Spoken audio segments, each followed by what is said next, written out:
kabeh pokoke wis rampung. Saiki kari ngenteni rawuhe katresnanku ya Den Mas Sahid. Amangka nggonku ngenteni iki ya wis sawetara suwe lho ya, kaya durung ana rawuh. Gegek mengko lali yen janji ketemu ning rompokku kuwi tabuh 6. Ning nganti tabuh 7 kaya durung rawuh lho ya. Ning ya ora apa-apa, senajan to suwi ning kabeh mau tetep tak anteni. Mergo aku tresna.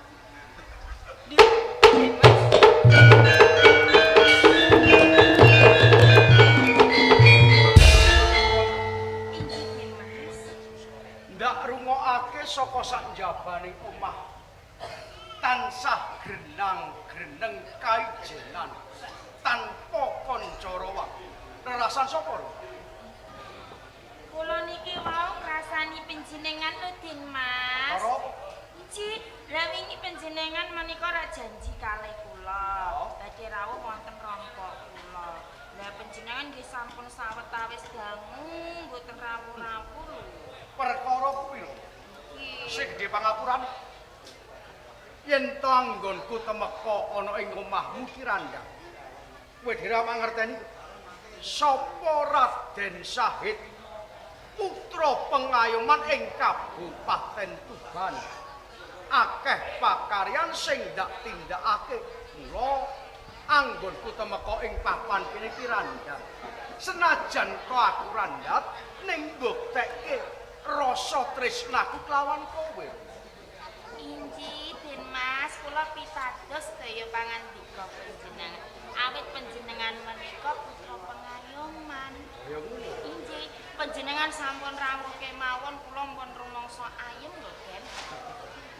Ngapa kok dadak gumujeng lho? Amarga seneng rasaning ati. Yen aku cedhak kelawan sliramu. Ing jagat raya iki ora ana wong bagya mulya kejaba aku kelawan kowe.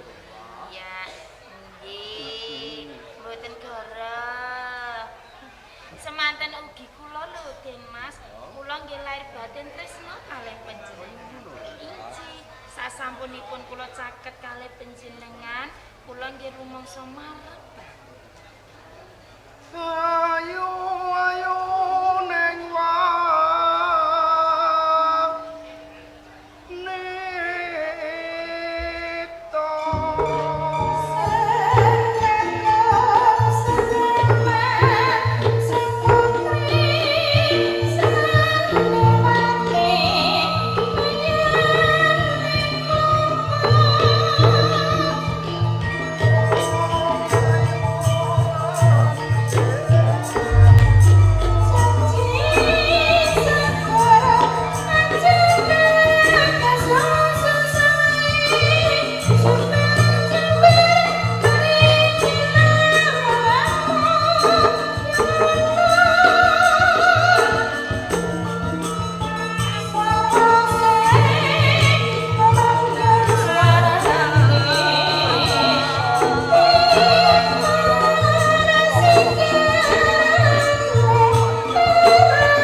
Gusti kang akeh jagat. Muga-muga ngene awake diandum katresnan bisa kalih sak lawase nganti temekani pati ya Jaya. Nanging nyuwun sewu nggih, Den. Napa panjenengan menika mboten badhe getun lan kedhuwung? Awit kula niki rak bocah saking desa. Napa mboten badhe ngungsemaken asma panjenengan Den Masesa? Babar pisan. Ora duweni rasa getun lan gelo. Amarga anggonku tresnani kelawan sliramu lahiran batin Romlah. Kados ngaten. Menawi ngaten kula pitados yen panjenengan menika lair batin. Sip.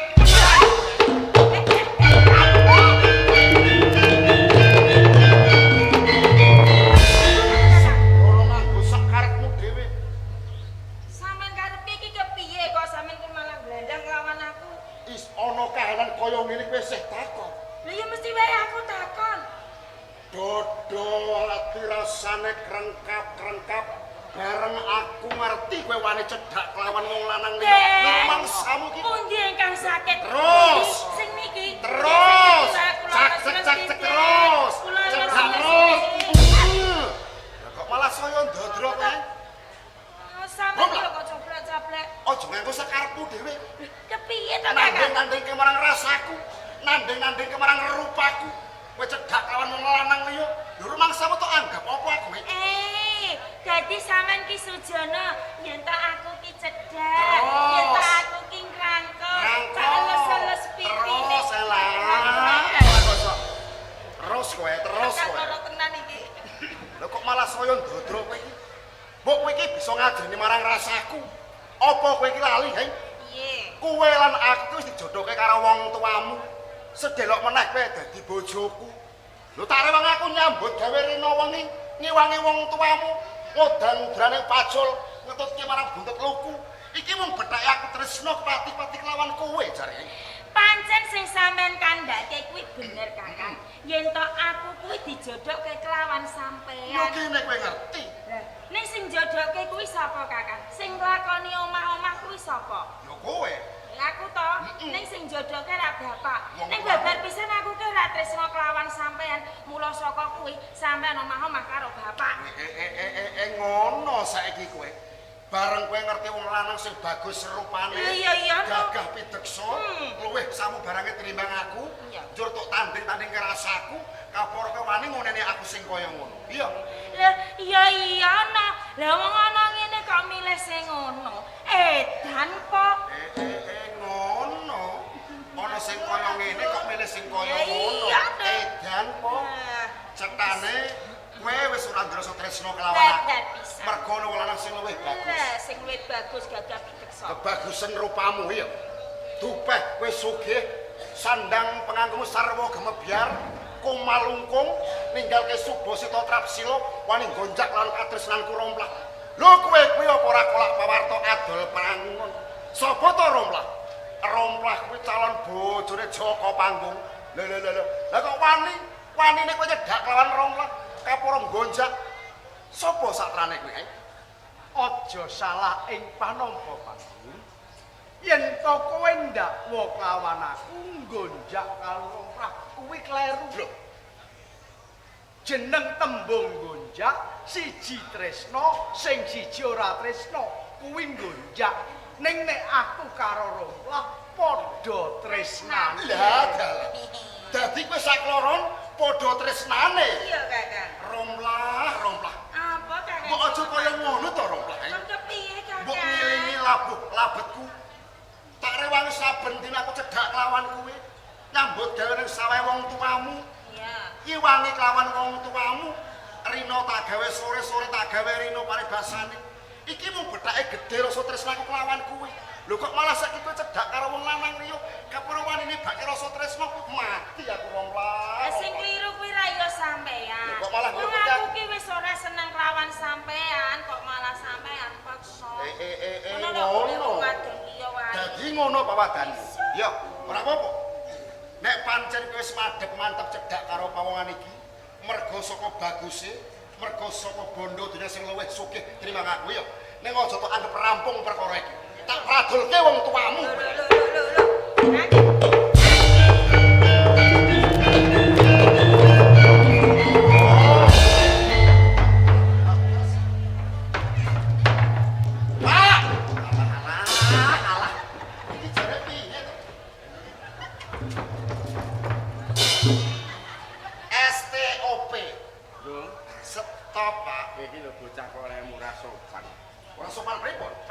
gek nyateti rondo karo Budo arep nikah. Malah mbok eret. Aku masalah penghulu peskeretan.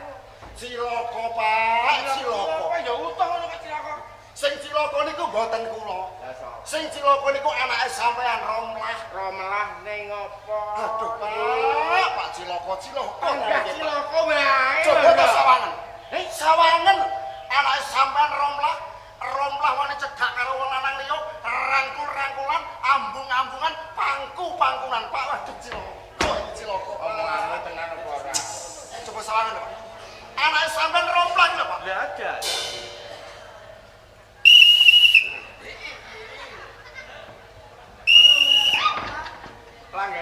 Pelanggaran, ayo. Romelah ini. Romelah. Kowe kok dikandho karo kok? Pak. Pak. Ring mriki, Pak. Kok malah pindah rono? Ring mriku. Ayo pindah. Ngalih. Rene. Kurang ajar. Kowe Romelah. Inggih, Pak. Anake bapak lho duwe. Inggih lho, Pak. Lah kok malah gandengan kaya truk. Rene. Ring mriku. Ngolah ngalih. Lah ya malah. Lho malah kok. Pindah ranting kok. Kowe iki pisah. Aja gandeng ae. Kula mboten saged pisah. Tak urus urusane. Mboten ngurus. Karo wong tuwa kok. Kowe kok wani-wani nglebokne wong lanang. Kamangka kowe iki tak jodoke karo Joko Panggung. Mesak niki lho Joko Panggung, diwangi esuk sore ngewangi bapak gawe ning sawah Tegal. Wong pamrih tresno karo kowe. Lah kok kowe malah gandengan karo wong lanang tanpa ya lho paling wong tuwa iki piye tandha. Kurang ajar niku, Pak. Kurang ajar. Kurang ajar iki karo wong tuwa. Panggung, Pak.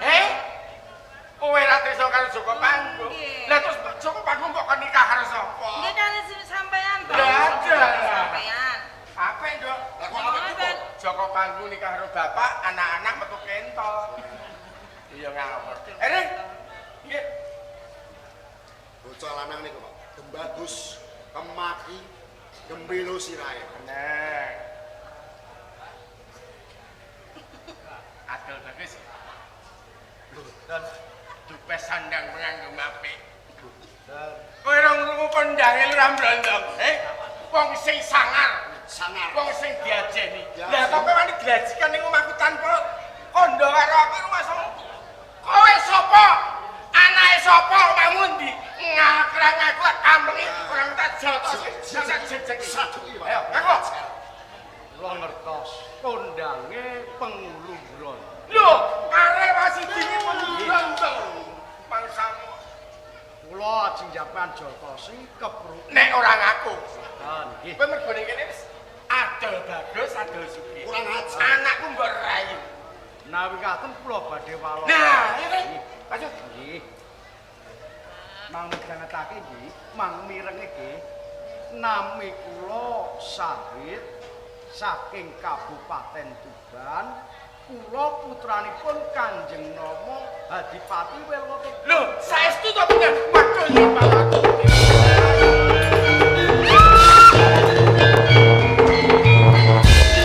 Ajar sampean dagang. Tero gathuk baku. Sampeyan kira sumbut Tak urusi kowe iki. ngarep nantang-nantang koyo lanang-lanang dhewe. Lho bareng ngerti kok malah lokro kendho, ndoprok. Sampeyan ki wong tuwa sapopo sampeyan. Ger, lecong. Leh murah ngajeni karo wong tuwa. Bapak bojone kene kan. Lah sekep banget niku sampeyan. Piye? Ning ngarep kentang koyo kodhok ditaleni. Lho kowe ora krungu to? Kowe ora ora to? Raden Mas saya kok Kabupaten Tuban, Bupati Tuban. Kowe iki bocah desa le. Kene ora kowe ra sekolah. Bocah nang desa. Raden Mas saya. Lajeng panjenengan wonten griya kula menika kersanipun kados pundi Raden Mas saya? Kula waloka dhumateng panjenengan. Nggih. Menawi to kula tresna kalipun yoga panjenengan. Romelah. Romelah. Anak kula namung kaya ngeten lho. Menika ayu endah Sulistyo ing warna. Iya. Menawi kepareng romplah badhe kula pendhet bojo. Saestu menika. Lho. Pripun, Pak? Romelah abdi tutut garwa, abdi boyong oleh kabeh. Nah, Besok kuwi saka Liang. kuliah. Ya Pak. nek Romelah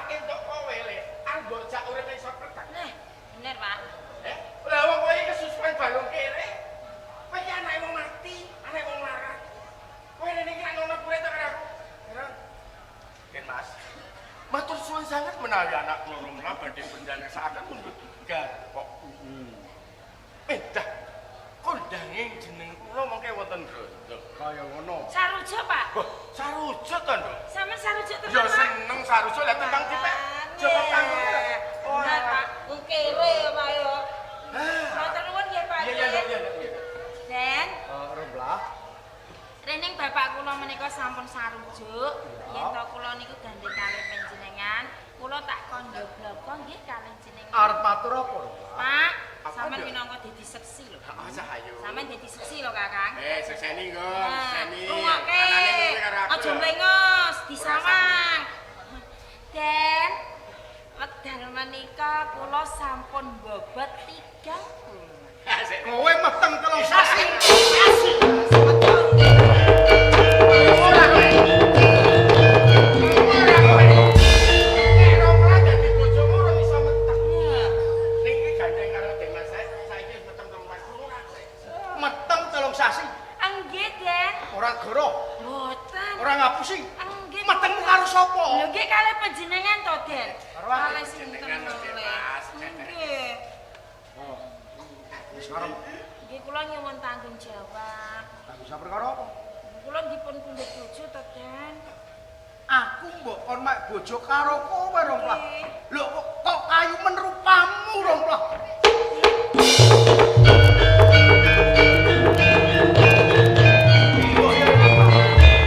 Kowe iki sapa? Raden Sahid iki sapa? Kowe mung anae sak pengulung brondong. Lho kok kepengin dadi bojone Raden Sahid, putra pengayoman ing Kabupaten Tuban. Mawas mbok mawas. Rupamu wae karo tungkakku apik tungkakku kok. Arep dadi bojone Raden Sahid. Ning ajeng mau ngendikane tresna lahir batin kalih kula. Pun kula pasrahke jiwa lan raga kula kalih panjenengan kok malah ngendikane kados ngaten to. Kowe weteng. Nggih. Iya nek sing ngetenge aku. Nek calon bojomu panggung. Mboten kula mboten nate tumindak kalih Kakang Joko Panggung. Sopo ngerti? Romblah. Den, ampun ngaten kula nyuwun tanggung jawab panjenengan. Oh, kowe tetep njaluk tanggung jawab. Ora usah kuwatir. Raden Sahid tanggung jawab sawutuhe perkara iki, Romblah. Saestu. Matur suwun Ya, nggih, Den. apani? Iki Mas Picis Rajabrana. Kanggo urip 7 turunan ra bakal entek. Ya iki wujude tanggung jawabe Raden Sahid.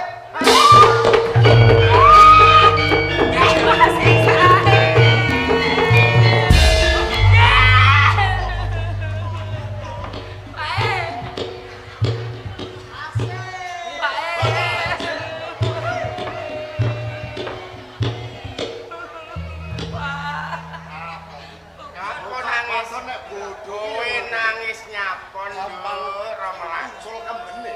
Kok jenenge sampeyan takon aku ki lho, Pak. Dibarke. Lah nek ana enak kepenakmu kowe meneng wae.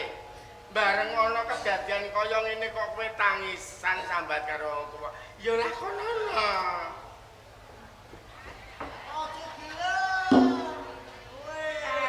Apa? Sampeyan bagus ya, Kang.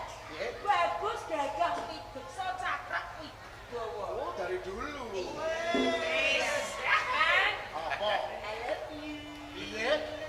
Aku cinta padamu. Kowe kuwi I love you cinta padaku.